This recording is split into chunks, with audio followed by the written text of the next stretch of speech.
This is a war of speed, a war in which rapid movement and the swift concentration of huge armies distinguishes each successful campaign.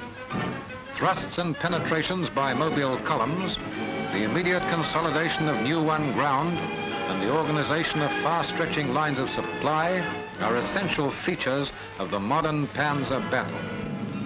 It is a war vitally dependent on communications, both at home and abroad. The canals, the roadways, and above all the railways are the arteries along which flow the very lifeblood of the Empire's war effort.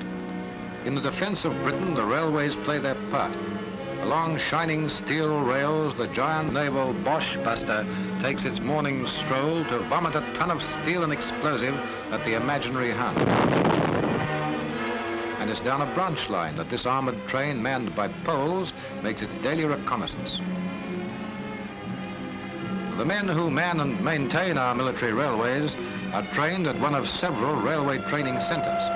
The schools are self-contained railway units.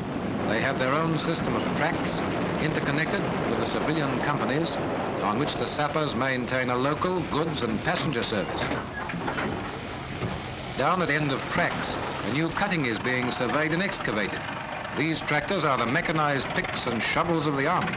They accomplish the work of a score of men in a quarter of the time, and in following up a modern campaign, time means everything. Men and machines like these are pioneering in all the worldwide theaters of war. Widening cuttings, leveling bankings, driving supply veins through to the scene of every action. Behind the graders and machines come gangs of plate layers. On this job, they learn how to throw miles of new track across desert or through jungle with speed and efficiency. And to these men, too, is due a deal of the credit for keeping open the rail communications during the air blitzes on this country. In another part of the camp, a new bridge is being constructed. On active service, this work has to be done more often than not under enemy fire, by day or by night, calling for timing and precision of movement in the handling of heavy booms and girders. So it was at Dunkirk, under enemy fire, that the sappers, with such training behind them, threw up bridge supports like these, which proved of such value to our withdrawing forces.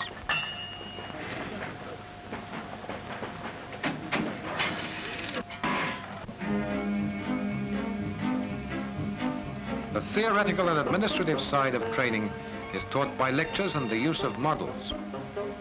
In the model room, systems of signaling, shunting, and marshalling are explained by demonstration. In the field, the sappers may be called upon to operate improvised railheads and marshalling yards and to divide. The models allow unlimited scope for the practical testing of theory.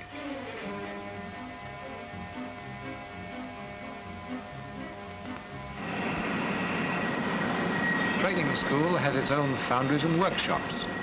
Here is performed the routine of replacing and servicing all working parts, from the tiniest screw to the largest casting.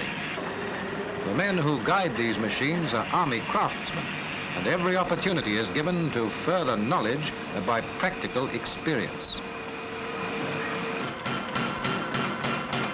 These men realize that a casting burnt out in the middle of the African plains is not a matter for the foundry at the base, but one for their own hands, a test of their technical skill, of their initiative.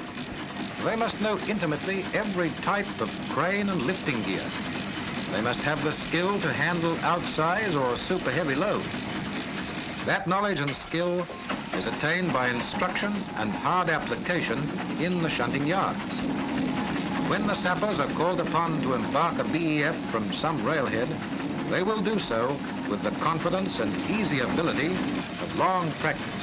In Britain and throughout the Empire, there are countless railheads and embarkation points manned by the soldier railwaymen, marshalling goods wagons, discharging cargo, or ferrying troops.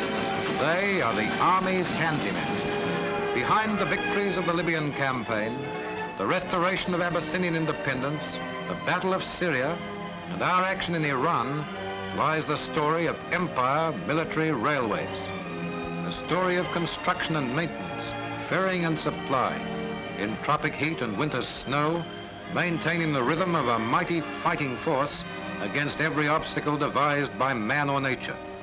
In India, along the Ganges to Lucknow, across Iran, Iraq, reaching our Soviet allies in the Caucasus, from Abyss up the Nile through Khartoum, Alexandria, beyond Egypt into Libya.